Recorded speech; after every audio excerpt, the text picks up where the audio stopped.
할렐루야. 10월 둘째 주 주일 3부 예배에 나오신 성도님들을 예수님의 이름으로 환영합니다. 십자가의 도가 멸망하는 자들에게는 미련한 것이지만 구원을 입은 자들에게는 하나님의 능력이 된다라고 우리에게 약속해 주셨습니다. 인생의 어떤 형편 가운데 어떤 계절 가운데 있더라도 십자가의 그늘 아래 피하라고 하나님께서 오늘도 우리를 예배의 자리로 불러주셨습니다. 그 주님 앞에 우리가 복음을 새롭게 고백하며 나아가기 원합니다. 함께 찬양하시겠습니다.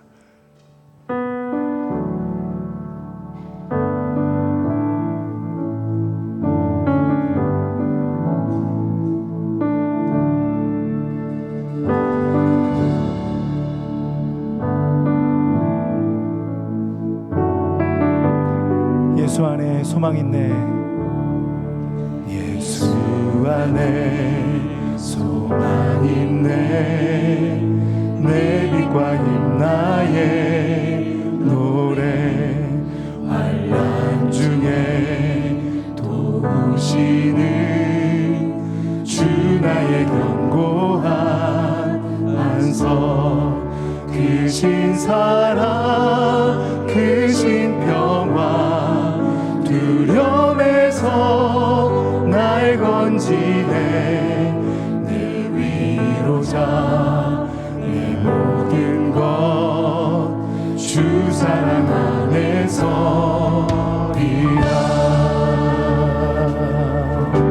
완전하신 하나님이 우리와 같은 사람이 되셨습니다. 완전하신 하나님이 우리와 같이 되셨네. 주 사랑과 그 공의로 세상을 구원하셨네.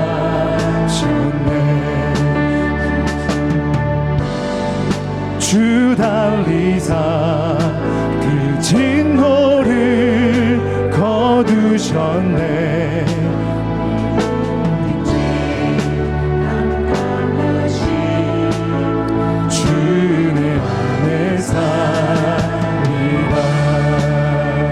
죽임당한 세상의 빛, 죽임당한 세상의 빛, 어둠 속에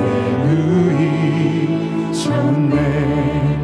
영광스러운 그의 날에 무덤에서 부활했네.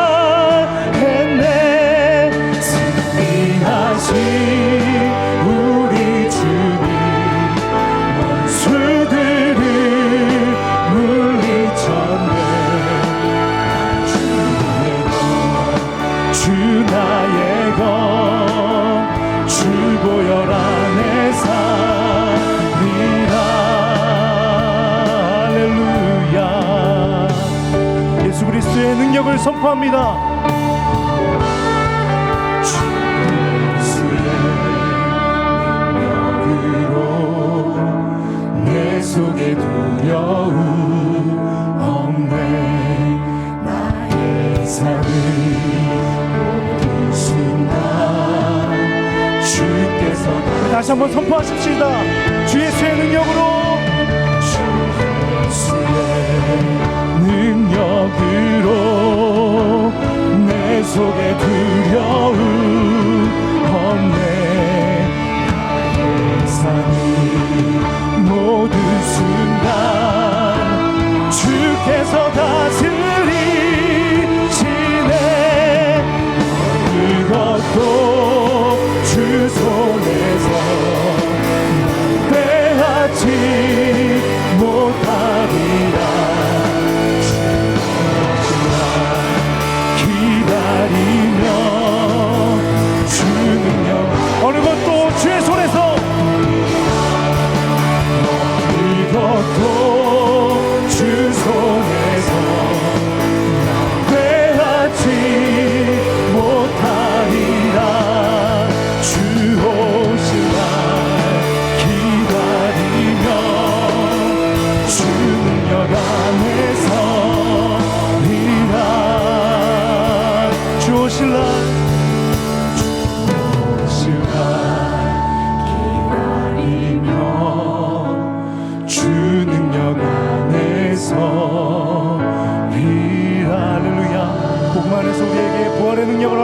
주님께 모든 영광의 박수 올려드리겠습니다.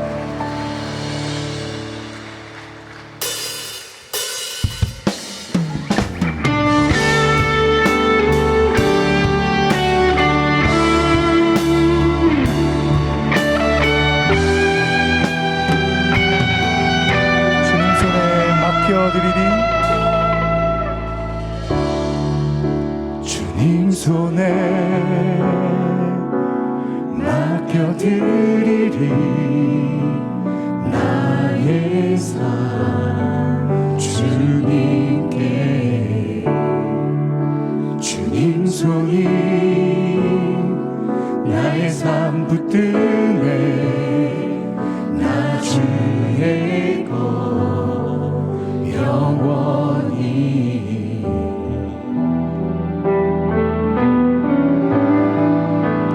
내가 믿는 분 예수 내가 속한 분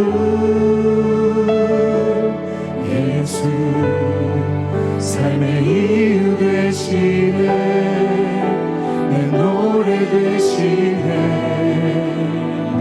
전심으로 주와 함께 걸어가리라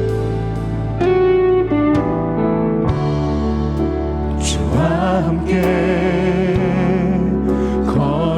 걸어가리라 모든 길을 주실래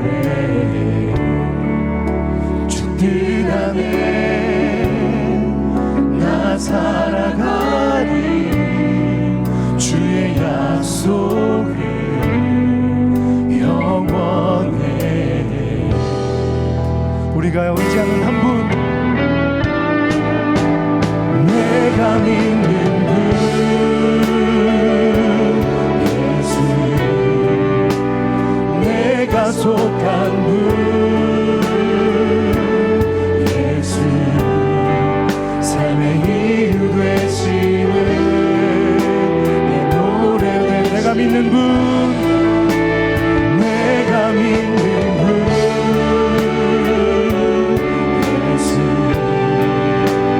내가 속한 분 예수 삶의 이유 되시네 내 노래 되시네 전심으로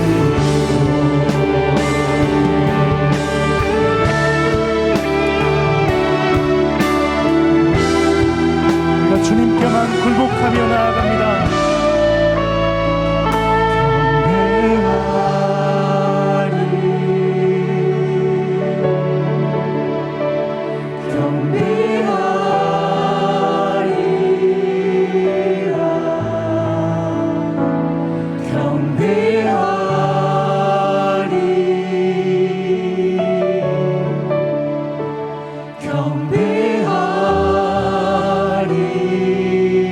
교회여 주님께만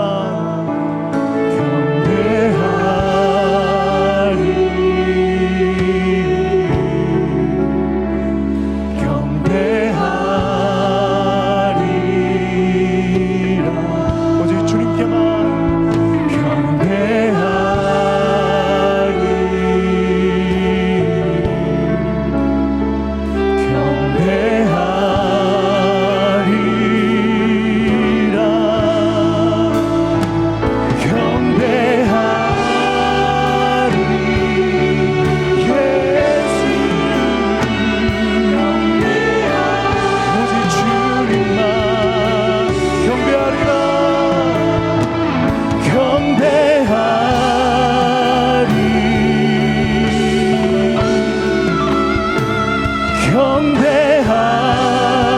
경배하리 주님만 믿고 시합니다.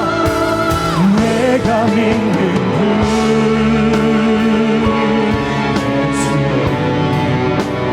내가 속한 분 예수 삶의 이유 되시네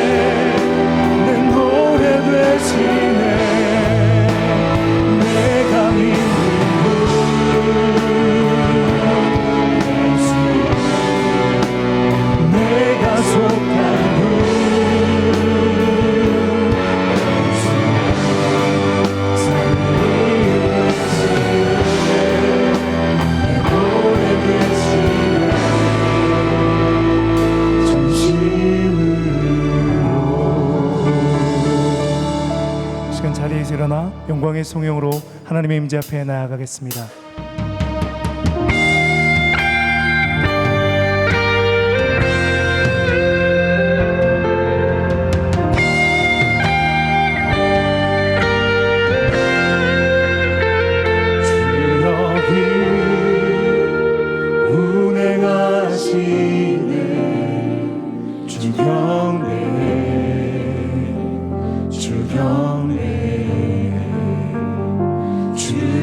여기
하나님은 영이시니 예배하는 자가 영과 진리로 예배할지니라.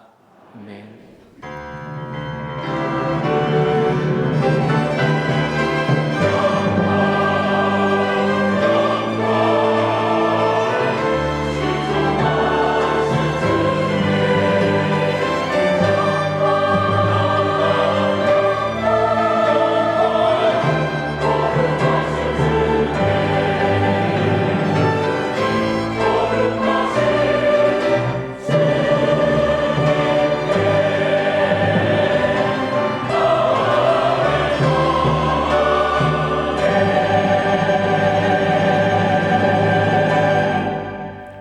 전능하사 천지를 만드신 하나님 아버지를 내가 믿사오며 그 외아들 우리 주 예수 그리스도를 믿사오니 이는 성령으로 잉태하사 동정녀 마리아에게 나시고 본디오 빌라도에게 고난을 받으사 십자가에 못 박혀 죽으시고 장사한 지 사흘 만에 죽은 자 가운데서 다시 살아나시며 하늘에 오르사 전능하신 하나님 우편에 앉아 계시다가 전례로서 산자와 죽은 자를 심판하러 오시리라.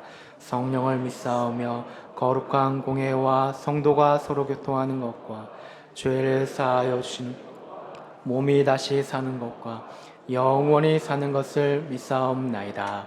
아멘. 여호와께서 다스리시나니 땅은 즐거워하며 허다한 섬은 기뻐할지어다. 구름과 흑암이 그를 둘렀고 의와 공평이 그의 보좌의 기초로다. 불이 그의 앞에서 나와 사방의 대적들을 불사르시는도다. 그의 번개가 세계를 비추니 땅이 보고 떨었도다. 산들이 여호와의 앞 곧 온 땅의 주 앞에서 밀랍같이 녹았도다. 하늘이 그의 의를 선포하니 모든 백성이 그의 영광을 보았도다. 조각한 신상을 섬기며 허무한 것으로 자랑하는 자는 다 수치를 당할 것이라. 너희 신들아 여호와께 경배할지어다. 여호와여, 시온이 주의 심판을 듣고 기뻐하며 유다의 딸들이 즐거워하였나이다. 여호와여, 주는 온 땅에 지존하시고 모든 신들보다 위에 계시니이다. 여호와를 사랑하는 너희여, 악을 미워하라. 그가 그의 성도의 영혼을 보전하사 악인의 손에서 건지시느니라. 의인을 위하여 빛을 뿌리고 마음이 정직한 자를 위하여 기쁨을 뿌리시는도다. 의인이여, 너희는 여호와로 말미암아 기뻐하며 그의 거룩한 이름에 감사할지어다. 아멘.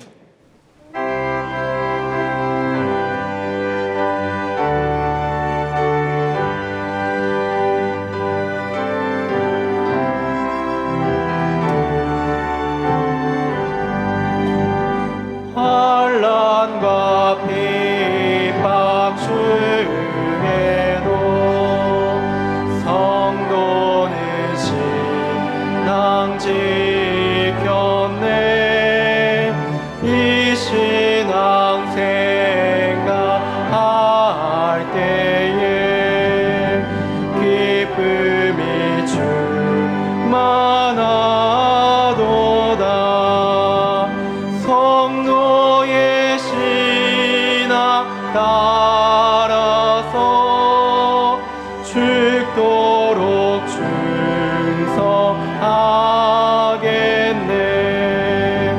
복중에 매인 성도나 양심은 자유 얻었네. 우리도 고난 받으며 죽어도 영광 되도다. 성도의 신앙 따라서 죽도록 충성하겠네.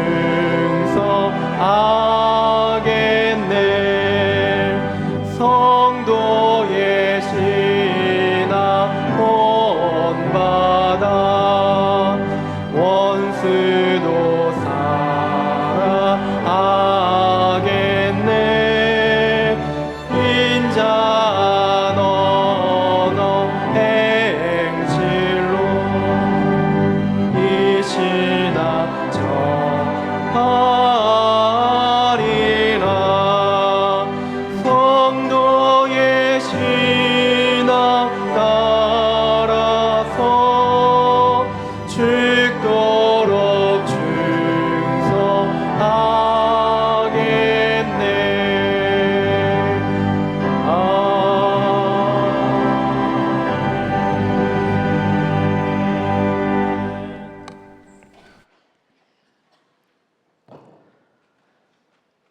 천지 만물을 지으신 창조주 하나님, 지금도 살아계셔서 역사하시는 하나님이 우리 아버지가 되시니 참 감사를 드립니다.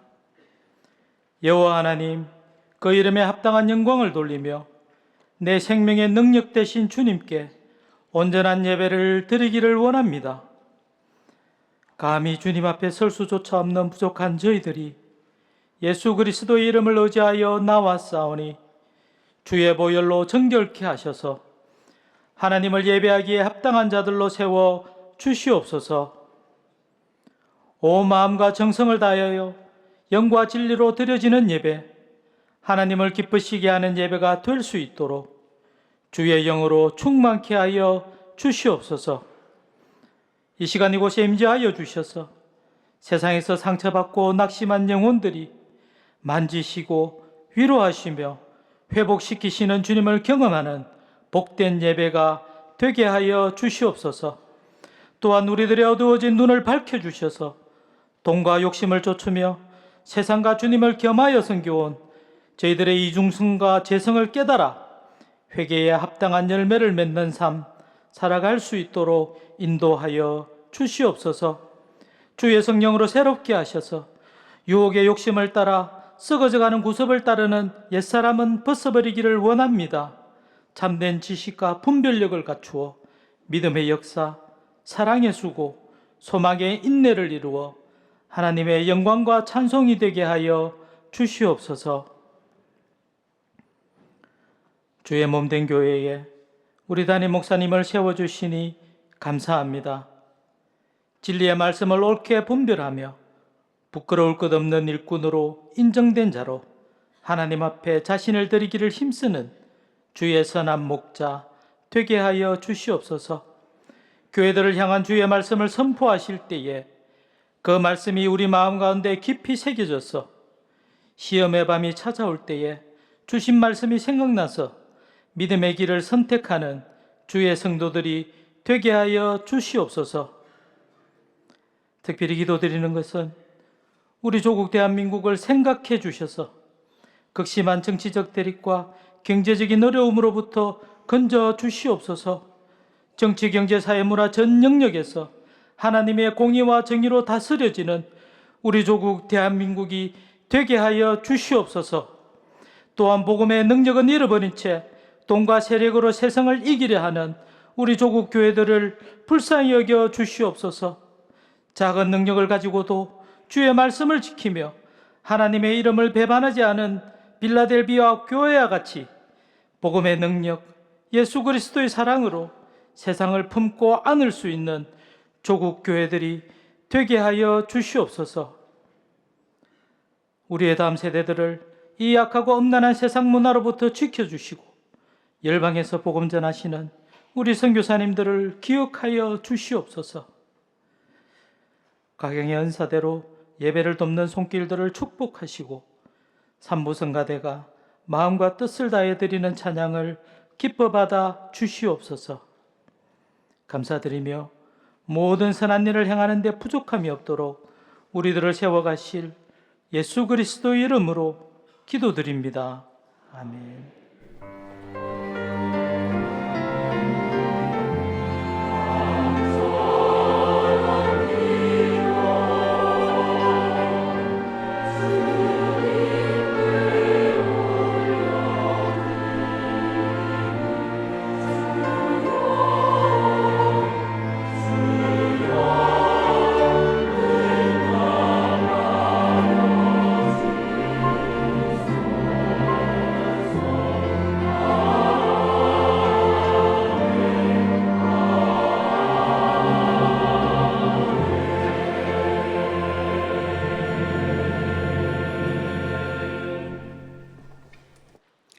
오늘 우리 교회에 새로 등록하신 분이 계십니다.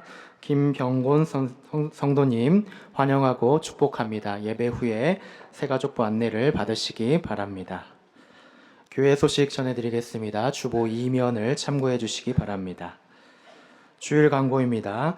오늘 오후 예배는 러브 영람 초청 예배로 드려집니다. 안수 집사 원래회와 행정연합회의가 있습니다. 엘피스 조가단 단원을 오늘까지 모집하고 있습니다. 지하철 전도대 모집을 하고 있습니다. 김영선 집사님께 문의해 주시기 바랍니다. 희망 플러스 김장 나눔 봉사자를 모집하고 있습니다. 23일 수요일까지 로비 게시판에 신청해 주시기 바랍니다. 계명대 유학생 새학기를 응원하는 러브 기프트 박스가 27일 주일까지 진행됩니다. 이주민 선교부 의료봉사 모집이 27일 주일까지 진행되고 있습니다. 2025년 겨울 단기 선교 모집에 청년부와 중등부를 모집합니다. 이승학 집사님께 문의해 주시기 바랍니다. 관리 집사님을 모집합니다. 내용을 잘 확인해 주셔서 이메일로 제출해 주시기 바랍니다. 제2회 영상 콘테스트에 3분이 수상하셨습니다. 축하해 주시고 참여해 주신 모든 분들께 감사드립니다. 주중 광고입니다. 샬롬 친교회가 15일 화요일에 있습니다. 정기 재직회가 16일 수요 기도 후에 있습니다. 내일 365 야외 기도회가 17일 목요일에 있습니다. 자녀와 함께 기도하는 다음 세대 불시 기도회가 18일 금요일 오후 8시에 대예배실에서 진행됩니다. 차량 운행을 참고해 주시기 바랍니다. 교우 소식입니다. 장례를 당한 가정이 있습니다. 성도님들의 위로를 부탁드립니다. 결혼을 하는 가정이 있습니다. 성도님들의 많은 축하를 부탁드립니다. 담임 목사님 동정입니다. 담임 목사님께서 대기총 리더십 교체기 목회자 장로 초청 세미나를 하시는데 위에서 함께 기도해 주시기 바랍니다. 오늘 우리에게 주시는 하나님의 말씀은 누가복음 22장 63절부터 23장 12절까지의 말씀입니다. 누가복음 22장 63절부터 23장 12절까지의 말씀입니다. 신약성경 137면에 있습니다. 제가 63절부터 65절까지 봉독해 드리도록 하겠습니다. 지키는 사람들이 예수를 희롱하고 때리며 그의 눈을 가리고 물어 이르되 선지자 노릇하라 너를 친 자가 누구냐 하고 이 외에도 많은 말로 욕하더라. 아멘.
아멘.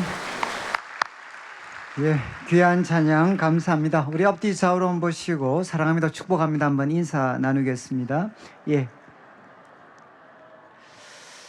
예, 오늘은 우리 특별히 이제 오후 예배 시간에 우리 군이 이제 상곡교회 우리 또 목사님과 또 성도님들께서 이제 오셔가지고 오늘 같이 이렇게 예배를 드리고 계십니다. 그래서 우리 상곡교회 우리 목사님 또 성도님 자리에 한 번만 일어나 주시면 우리 큰 박수로 한번 이렇게 예.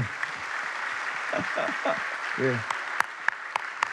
예. 이제 그 군위가 대구가 됐기 때문에 그래서 오늘 오후 예배 때 또 많이 참여하셔서 우리 목사님 말씀을 좀 같이 들을 수 있으면 좋겠습니다. 이제 오늘 저희들이 누가복음 이제 22장 그 말씀을 우리가 마무리를 하고 이제 23장 앞부분 말씀을 우리가 살피게 됩니다. 이제 여러분들이 오늘 이제 이 말씀을 우리가 좀 나눌 때 좀 이제 심각한 사건이죠. 우리가 보통 그 세기의 재판이라는 표현을 가끔 합니다. 그러니까 아마 역사에 한 세기 한번 있을까 말까 하는 그런 중요한 그런 그 재판 같은 것들이 있을 수 있는데 오늘 우리가 이제 다루는 그 말씀들은 뭐 세기의 재판 정도가 아니고 이제 역사상 뭐 전무후무한 그런 한 번의 재판, 하나님의 아들이 이제 사람들에게 재판을 받으시고 그리고 예수님께서 사형을 언도받으시는 그런 내용들이 이제 오늘 본문에 기록이 되어져 있습니다. 그런데 우리 오늘 내용을 좀 살피기 전에 우리 22장의 크게 앞에서 우리 세 가지 내용을 살펴봤습니다. 먼저는 이제 마지막 만찬에 대해서 우리가 살폈고 그리고 두 번째는 우리 겟세마네 동산, 그리고 누가복음에는 감람산에서 예수님이 기도하시는 내용을 우리가 살폈습니다. 그리고 이제 세 번째는 예수님께서 그 기도하시는 가운데 유다의 배신을 통해서 이제 무리들이 왔고 예수님을 붙잡으시는, 그래서 예수님 입장에서는 이제 시험의 밤이 찾아왔고 그때 예수님께서 어떻게 행동하셨는가 하는 것을 저희들이 살폈습니다. 그리고 또 하나는 이제 베드로는 예수님을 3번 이제 부인하는 내용들을 저희들이 살폈습니다. 이제 오늘과 다음 주 2주 동안에는 이제 예수님께서 재판받으시는 내용들을 우리가 같이 다루게 되는데 이제 오늘 본문은 크게 그 네 부분으로 이루어져 있습니다. 그래서 63절부터 이제 65절까지 63절부터 65절까지는 이제 대제사장 그 뜰입니다. 대제사장 뜰에서 이제 대제사장 집을 지키는 군인들과 종들에게 예수님이 조롱을 당하시고 또 이렇게 그 맞으시는 내용들이 기록이 되어져 있습니다. 그리고 이제 또 66절부터 71절까지는 이제 유대인들의 최고 의결 기간이기도 하고 사법 기간이기도 한 사내들인 공회입니다. 사내들인 공회. 이 이제 본문에는 공회라고 나와 있는데 이 공회 앞에서 예수님께서 재판을 받으시는 내용이 기록이 되어져 있습니다. 그리고 23장은 이제 무대가 빌라도 앞에 서신 예수님.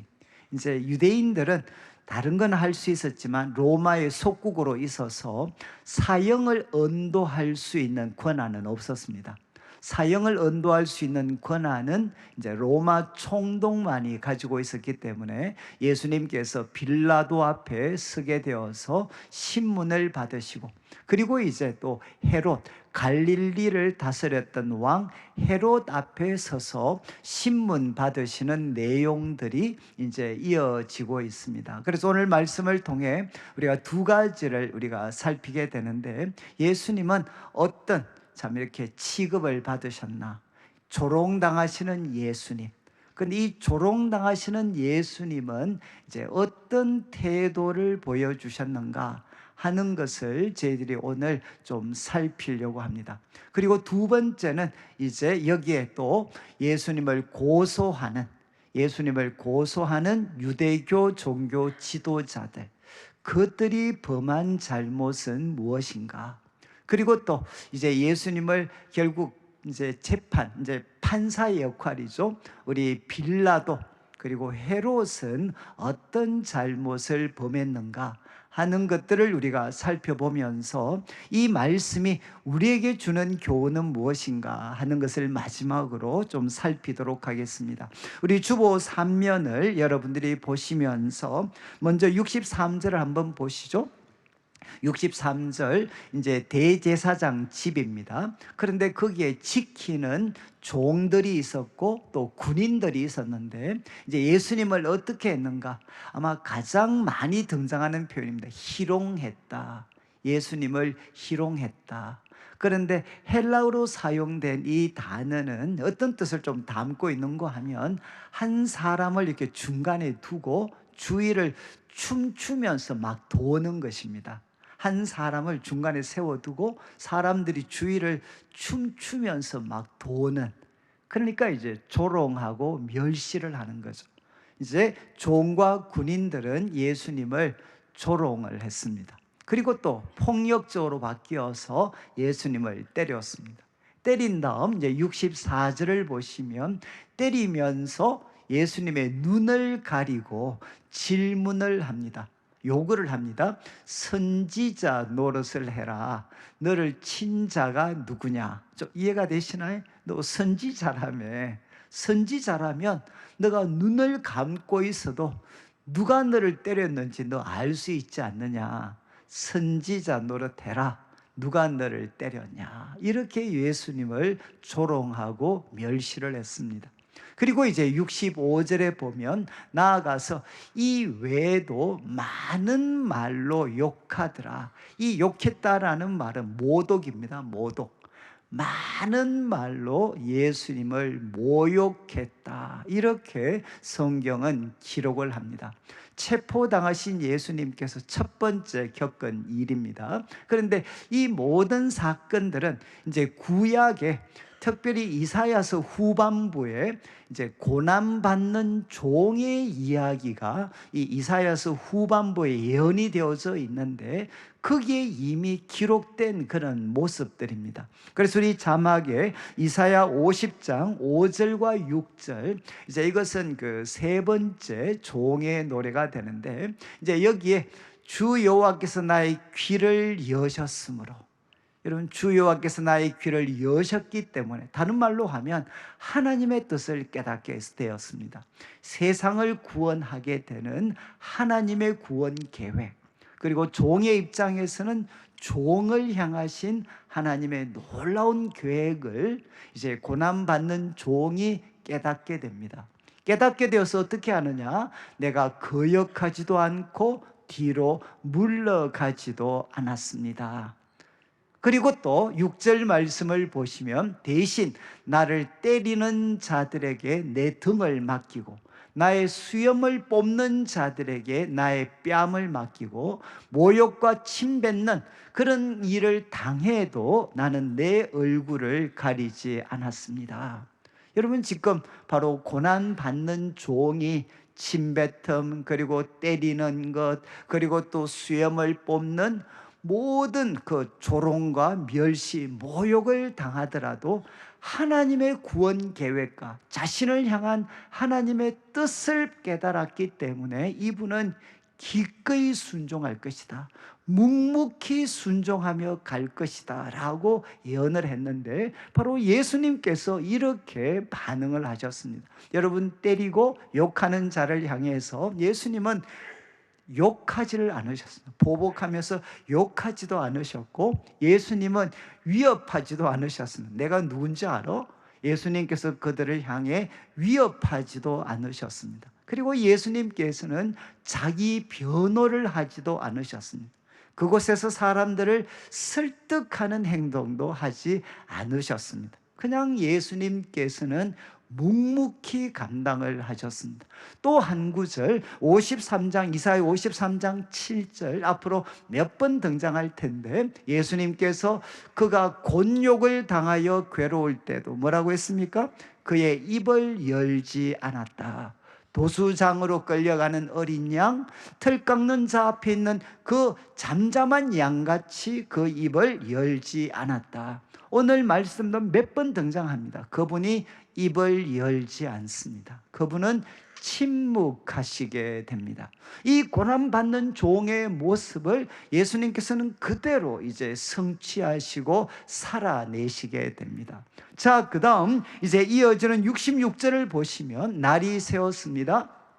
무대가 이제 공회로 옮겨집니다. 백성의 장로들, 대제사장들과 서기관들이 모여서 예수님을 공회로 끌어들이게 됩니다. 자, 이제 67절 그들이 질문을 하는데 누가복음은 두 개로 나누어 질문을 합니다.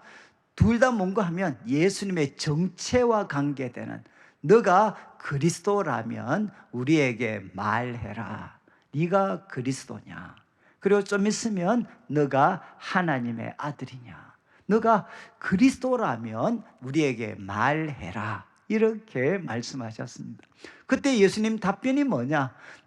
내가 말을 해도 너희가 믿지 않을 것이고, 68절 내가 물어도 너희들은 대답하지 않을 거다. 이 말은 무엇입니까? 그들의 불신앙에 대해서 예수님께서 먼저 책망을 하셨습니다. 그 다음 이제 69절을 보시면 69절 그러나 이제부터는 인자가 하나님 권능의 우편에 앉아 있을 것이다.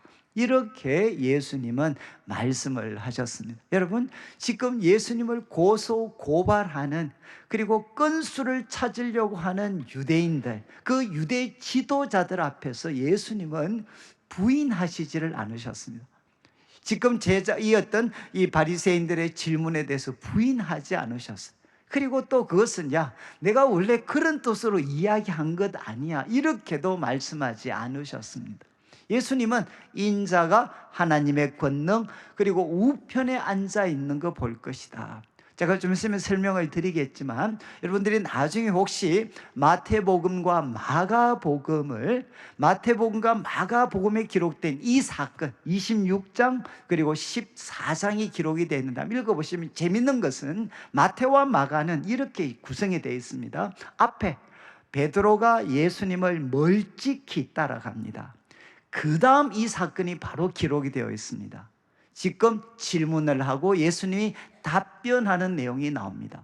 그리고 이어지는 사건이 뭐냐? 베드로가 3번 예수님을 부인하게 됩니다.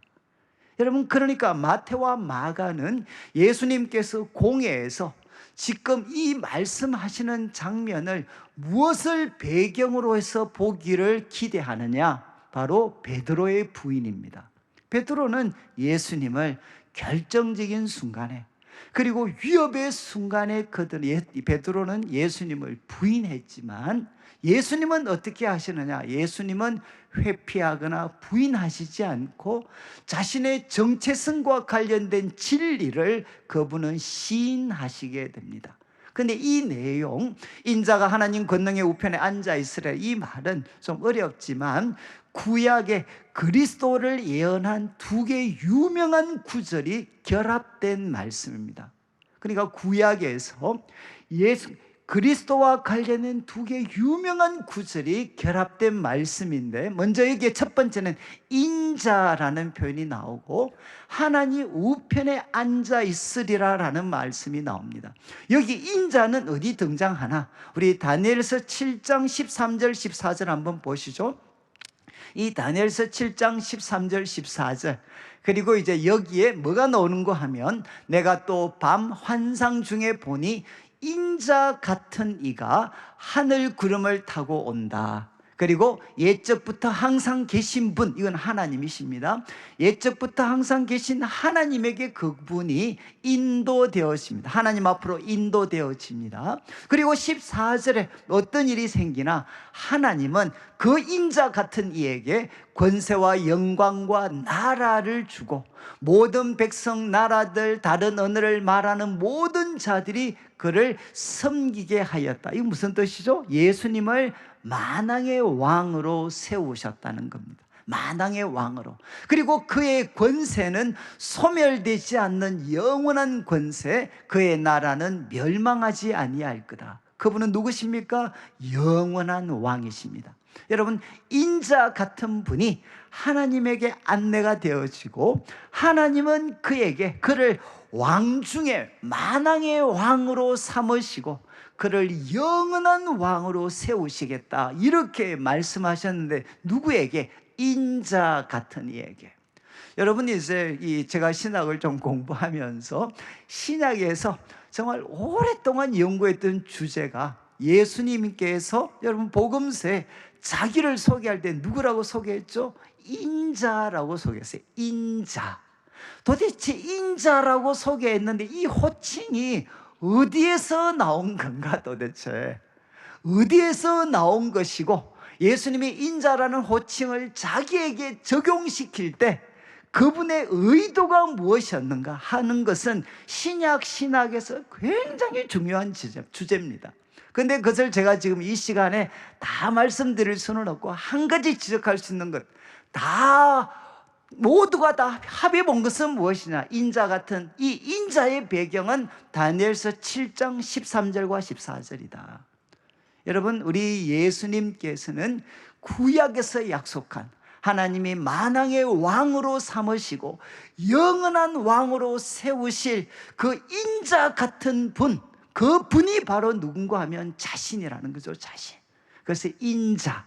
그리고 후반부입니다. 하나님 권능의 우편에 앉을 거다. 이것은 시편 110편 1절 말씀입니다. 이미 한번 등장했지만 시편 110편 1절 보시죠. 여호와께서 내 주에게 말씀하시기를 내가 내 원수들로 내 발판이 되게 하기까지 너는 내 오른편에 앉아 있으라. 여기 내 오른편에 앉아 있으라.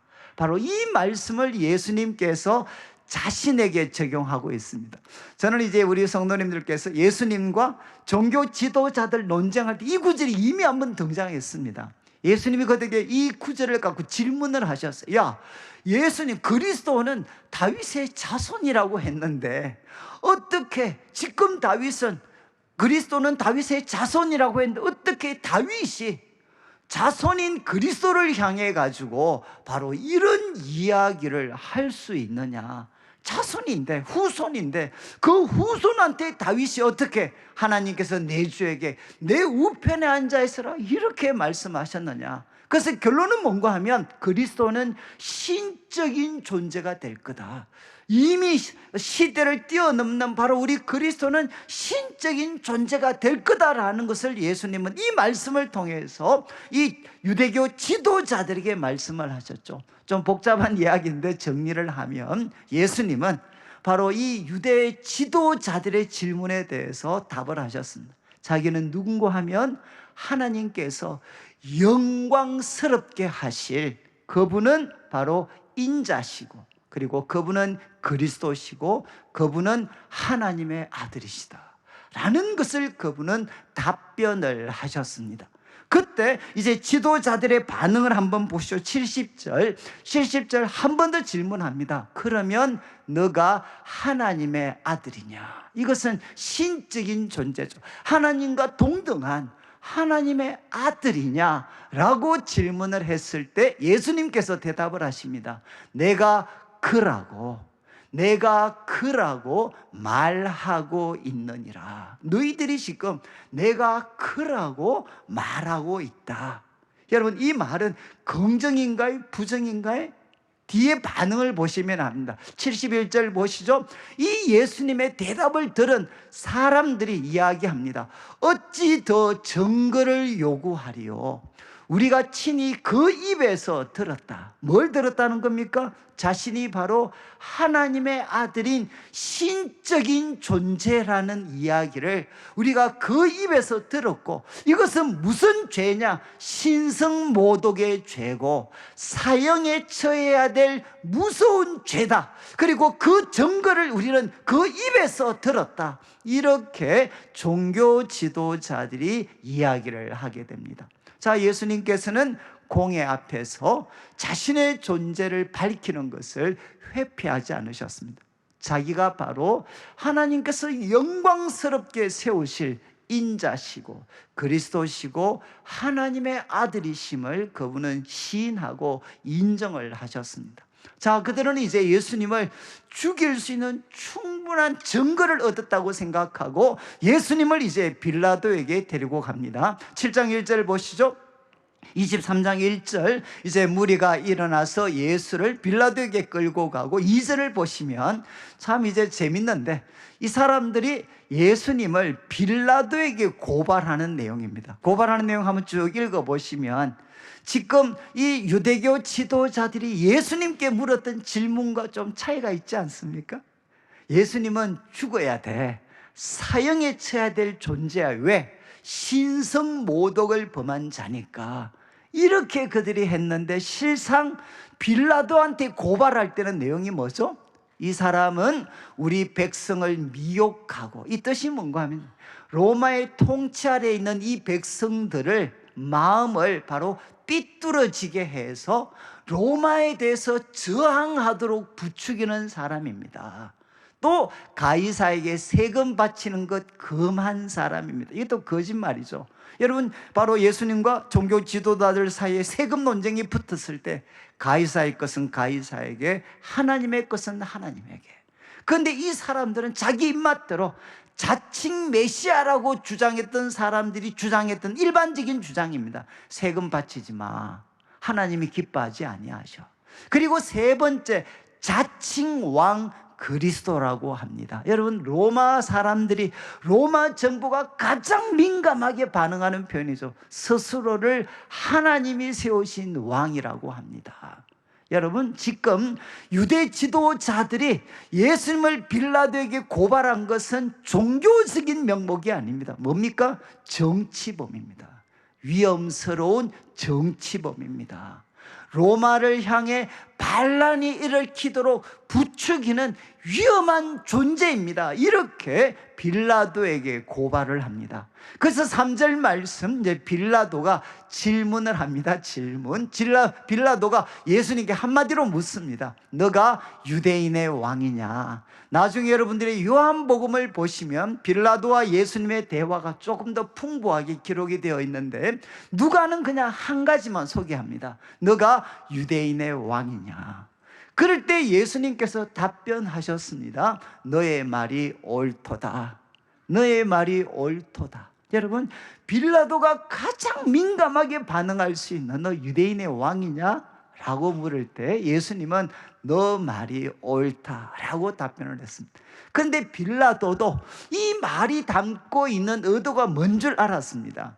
지금 예수님이 스스로를 유대인의 왕이라고 이야기할 때 이것은 소위 정치적으로 무장봉기를 부추기는 것이 아니다, 예수님의 행적들이 그걸 나타내는 거다라는 것을 빌라도는 잘 알고 있었습니다. 그래서 4절 말씀을 보시죠. 이 말을 듣고서도 4절 말씀, 지금 빌라도가 뭐라고 이야기하느냐? 대제사장과 무리들한테 내가 보니까 이 사람은 죄가 없다, 이렇게 그가 선언을 하게 됩니다.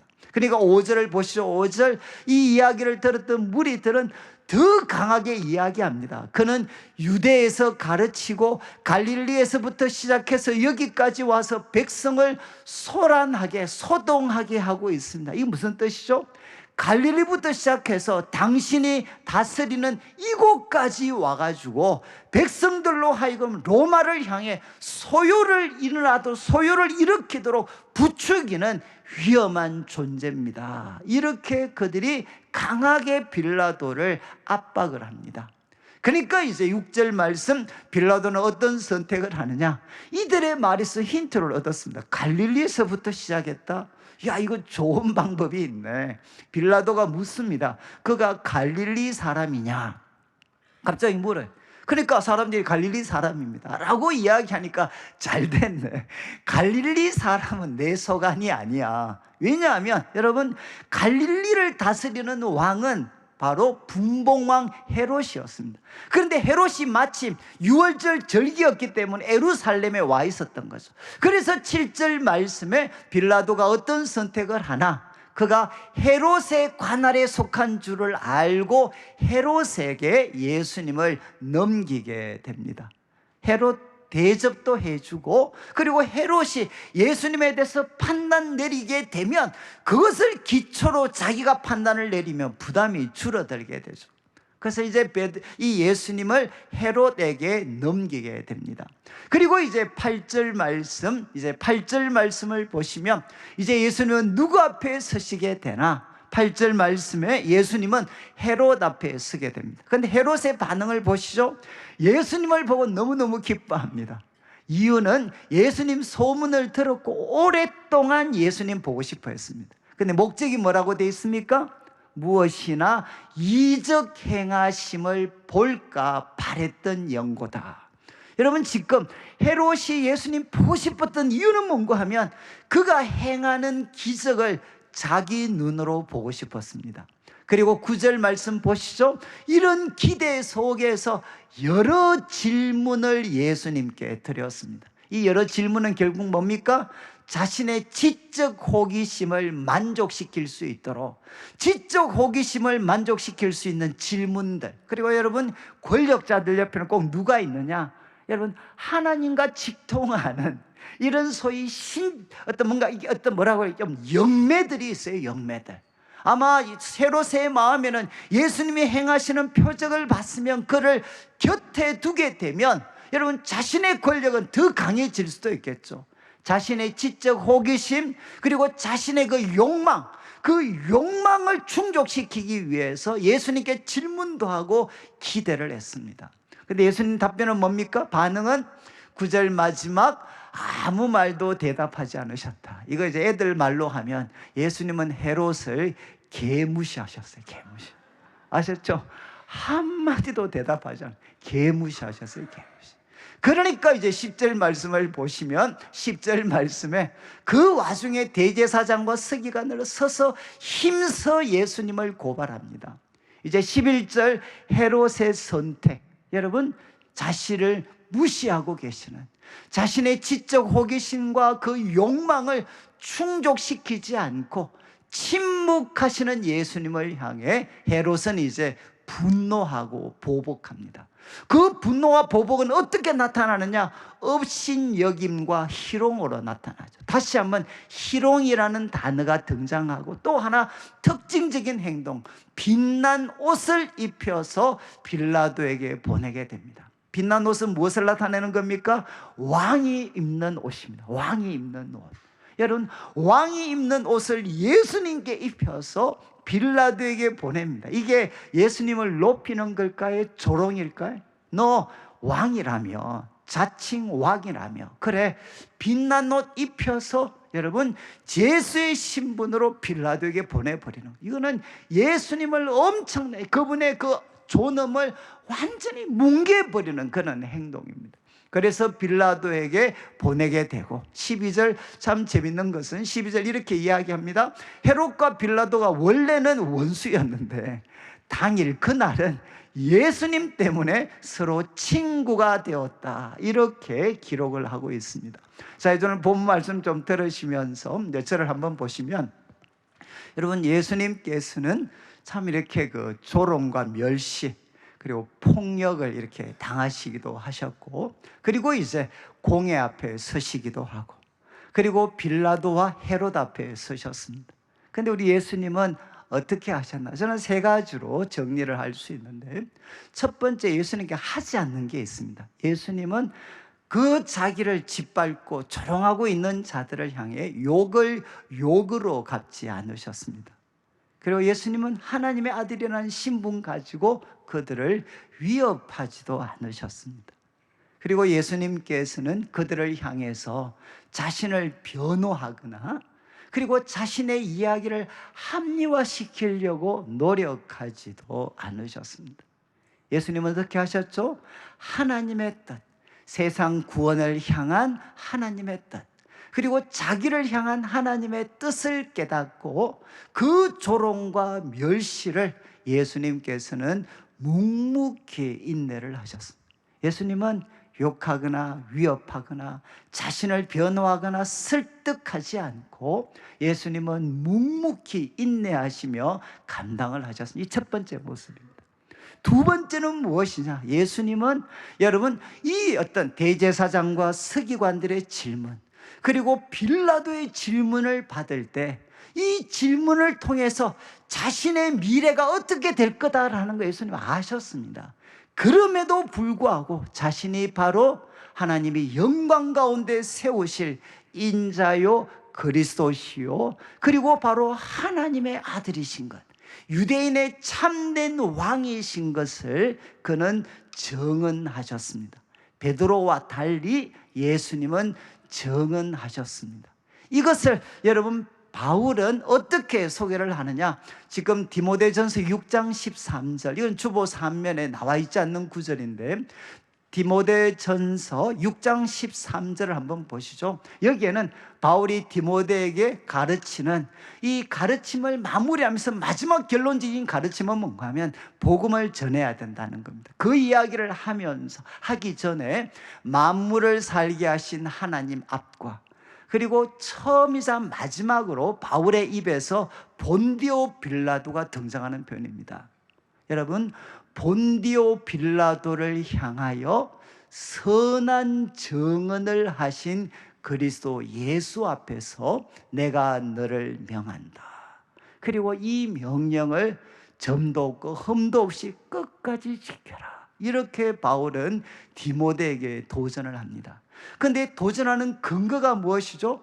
하나님과 예수님 앞에서. 예수님은 누구신가?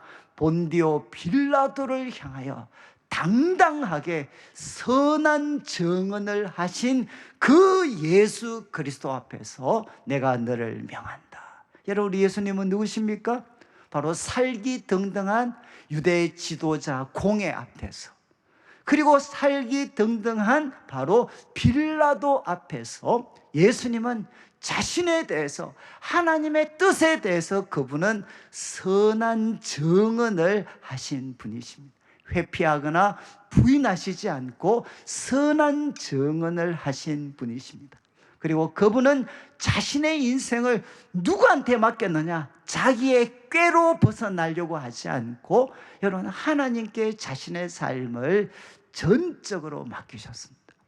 여러분, 저는 참 이 세 가지 말씀, 어쩌면 여러분 예수님께서 이제 하나님의 아들이신데 사람 앞에 지금 종교적인 지도자들, 정치적인 지도자들 앞에서 예수님은 지금 이제 신문을 받고 계시죠. 그런데 예수님은 그들을 욕하거나 위협하지 않고 그냥 묵묵히 인내하셨고, 적극적으로는 선한 증언을 하셨고, 자기 꾀가 아니라 하나님께 자신의 삶을 맡기셨습니다. 제가 참 이 말씀을 잊을 수 없는 것은, 저는 이제 목회를 하면서 아마 좀 죄송하지만 우리 목회자들이 아마 겪는 가장 큰 어려움 중에 하나는 뭔가 하면 사람들에게 멸시를 당하는 것입니다. 사람들에게 이렇게 멸시와 무시를 당하는 것. 근데 저는 이제 그 신학을 처음 해서 내성교회 대학부 전도사를 했을 때 막 그때는 너무 힘들고 고통스러웠는데, 제가 이제 목회를 하면서는 저한테는 너무 귀한 예방 주사를 한번 맞았던 적이 있습니다. 그래서 제가 대학부 전도사를 하고 한 해 정도가 됐을 때, 그때 뭐 무슨 일이 있었는데, 제가 이제 설교를 하기 전에 우리 내성교회는 꼭 특송, 간증하면서 특송하는 순서가 있어요. 우리 찬양대는 없었기 때문에 이제 간증하면서 특송하고 이어서 제가 설교를 하는데, 한 형제가 이제 앞에 나와서 설교하기 전에 대놓고 저를 욕을 했습니다. 욕을. 그래서 막 첫째 주 욕을 막 하고 나서 그 후에 이제 제가 설교를 했는데, 그것도 제 마음을 통제해서 또 그 형제와 좀 화해하고 오해를 풀고 이렇게 좋게 해결했다고 생각해. 또 그 다음 주 가면 대화 가운데 발견한 새로운 건수를 갖고 또 저를 욕을 했어요. 그냥 한 달 동안 뭐 예배가 뭐 제대로 되지도 않고 정말 온갖 동물을 제가 사실은 다 뒤집었었습니다. 그래서 여기에서 내성교회가 참 큰 위험에 빠지나, 그리고 목회자인 나도 여기서 시작도 한번 제대로 못하고 끝이 나나, 이렇게 참 마음이 너무 힘이 들었어요. 그래서 제가 이제 막 그때 제가 정말 추구도 안 하는 게 뭔가 금식입니다. 저는 밥은 먹어야 되기 때문에 제가 금식을, 그때 처음 금식을 3일을 했어요. 3일. 학교 다니면서 금식을 했습니다. 너무 힘이 들어. 길이 보이지 않았어요. 그러니까 제 얼굴이 뭐 엉망이잖아요. 그러니까 이제 제가 존경했던 선배가 저보고 너 얼굴이 왜 그 모양이냐. 그럴 때 그 선배가 제가 이야기했죠. 내가 교회 내 이런 어려움 때문에 지금 3일을 금식하고 있습니다. 그러니까 그 선배가 저보고 했던 말이 뭔가요? 야, 네 같은 놈이 대학부 전도사 하는데 문제 생기는 게 당연하지. 빨리 가서 밥 먹어라 이러더라고요. 그래서 제가 뒤에 말을 막 듣고 제가 바로 빨리 가서 밥을 먹었어요. 밥을 먹었어요. 기쁨으로 밥을 먹었어요. 근데 그 이야기죠. 너 같은 놈이 대학부 전도사 하는데 문제 생기는 게 당연하지. 뭐 그것 가지고 배를 골자. 빨리 밥 먹어라. 저는 그때 제 인생에 있어서 저는 있을 수 없는 일이라고 생각했어요. 평온할 때는 그게 당연하다고 생각을 했는데 그게 아니라 평온했던 그 순간이 특별한 은혜였고 지금 이렇게 공개적으로 나를 조롱하고 멸시하는 거 이거는 내 수준에 맞는 일이구나 하는 것을 저는 그때 깊이 받아들이게 됐습니다. 그러니까 이제 더 이상 싸우고 싶은 생각이 안 나요. 이거 내 수준에 맞는구나. 그리고 제가 하나님께 나 자신을 맡기고 그리고 상대방에 대해서 그리고 이 상황에 대해서 좀 편히 그런데 선한 정언을 하려고 노력을 했습니다. 상대방에 대해서 또 지금 처한 이 상황도 우리 교회 머리가 되신 주님 안에서는 합력해서 선이 될 수 있는 것을 제가 고백하고 선한 정언을 하고 그리고 이제 이 모든 것을 교회 머리 내가 책임지는 게 아니라 교회 머리 되신 주님께 저 자신을 맡기려고 이렇게 시도를 하게 됐습니다. 그리고 나서 한 달이 지나고 나서 정말 참 이 문제가 이렇게 다 잘 마무리가 됐어요. 저는 참 지금까지 그때 제가 맞았던 이 하나의 예방주사죠. 예방주사는 제가 지금까지 살아오면서 아마 가장 귀한 교훈이 됐습니다. 여러분 우리 교회라고 해서 어떻게 보면 제가 항상 뭐 좋은 소리만 듣겠습니까? 저도 이제 여러 가지 힘들었던 그런 이야기 들었던 순간도 참 많았습니다. 근데 그때마다 그런 상황에 설 때마다 이 말씀이죠. 하나님 제가 욕을 욕으로 갚고 그리고 또 위협하거나 따라서 위협하거나 나를 방어하려고 합리화시키거나 이렇게 하지 않도록 하나님 제가 묵묵히 잘 인내할 수 있도록 이거 내 수준에 맞는 거다. 그냥 묵묵히 잘 받아들이고 두 번째는 하나님 제가 하나님을 향해 상대방들을 향해 선한 정언을 할 수 있도록 해주십시오. 선하게 말할 수 있도록 해주십시오. 그리고 하나님 제 삶을 또 제가 섬기고 있는 교회를 주님께 맡깁니다. 이렇게 참 고백을 했을 때 하나님께서 참 긍휼히 여기시고 또 많은 성도님들의 기도와 참 그런 것들을 통해 또 어려웠던 시간들을 극복했던 기억이 있습니다. 저는 여러분 우리 인생에 한두 번은 예수님이 서셨던 조롱과 멸시의 자리에 우리도 설 때가 있습니다. 여러분 친구 같았던 세상이 갑자기 등을 돌려서 온 세상이 나를 대적하고 있는 것처럼 느껴지는 순간을 우리도 맞이할 수 있습니다. 여러분 그때 꼭 기억하시죠? 여러분 침묵하고 여러분 하나님의 뜻이 있기 때문에 묵묵히 잘 인내하고 그리고 여러분 우리들의 입을 통해서 하나님과 상대방을 향하여 우리에게 고통을 주는 상대방을 향하여서도 선한 정언을 하고 우리 인생을 내가 해결하는 것이 아니라 교회의 머리가 되시고 구원자가 되시는 예수님께 우리들의 인생을 맡겨드리면 여러분 하나님은 그 십자가의 죽음과 같은 그 길을 바꾸어서 부활과 영광의 길로 우리 주님께서 바꾸어 주십니다. 그리고 또 하나 부정적으로 여러분 왜 이렇게 유대 지도자들은 예수님을 죽이려고 했겠습니까? 우리 자막에 마태복음 27장 우리 마태복음 27장 우리 말씀을 한번 좀 비추어 주시면 20장 18절 한번 보시죠. 이거는 다음 주도 한 번 더 반복할 겁니다. 왜 이렇게 집요하게 유대 지도자들이 예수님을 죽이려고 했는가? 빌라도가 왜냐하면 빌라도가 그들의 시기로 예수를 넘겨준 줄 알미었더라.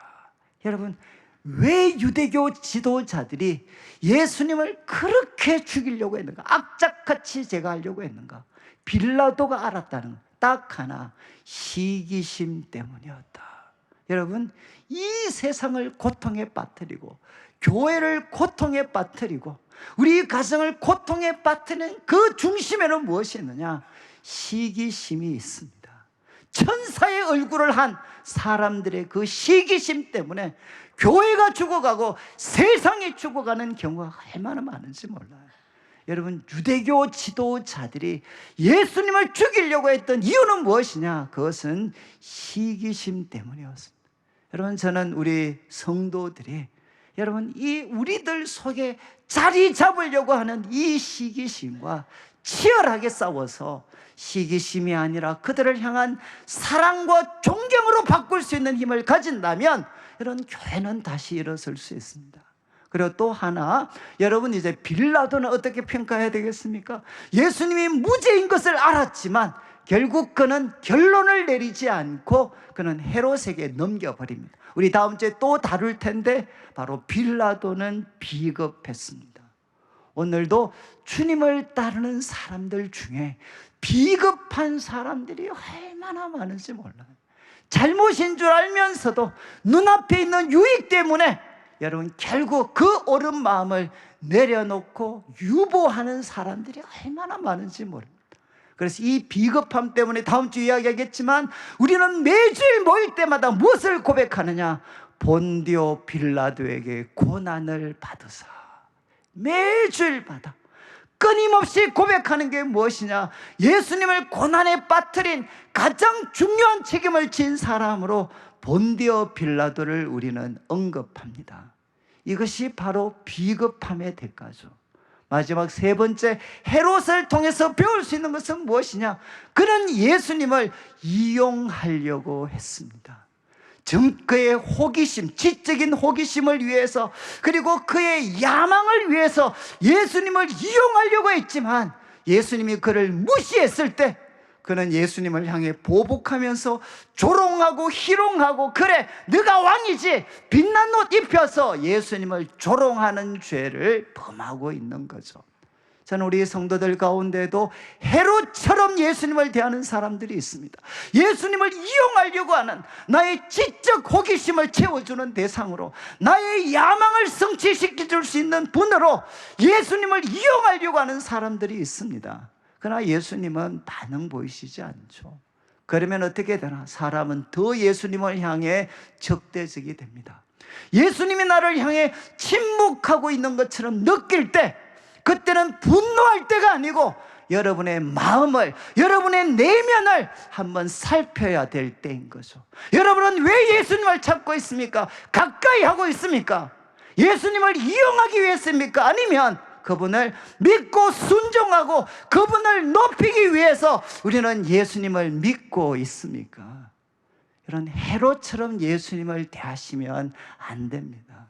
말씀을 마무리하면서 우리들의 삶에도 한두 번은 조롱과 멸시 앞에 서게 될 때, 그때 여러분 욕하거나 위협하거나, 그리고 또 자신을 변명하거나 남을 설득시키려 하지 말고 묵묵히 그 길을 감당하면서 오히려 하나님과 사람을 향해 선한 증언을 하고 하나님께 자신을 맡기는, 십자가의 길을 걸어가셨던 예수님을 따라가는 우리 성도들이 되고, 우리들의 삶 속에 깊이 뿌리 박혀져 있는 여러분, 바로 비겁함과 시기심과 내 욕망을 위해 예수님을 이용하려고 하는 이기심을 철저하게 내려놓을 수 있는 우리 성도들 되시기를 주님의 이름으로 축원합니다. 같이 한번 찬양을 드리겠는데, 십자가를 내가지고 341장, 참 이 가사가 정말 너무 좋은 그런 가사들인데 같이 한번 찬양을 드리도록 하겠습니다.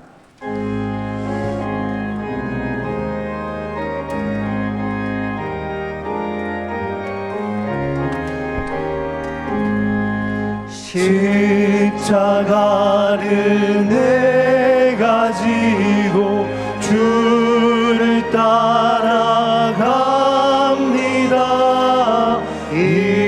이제부터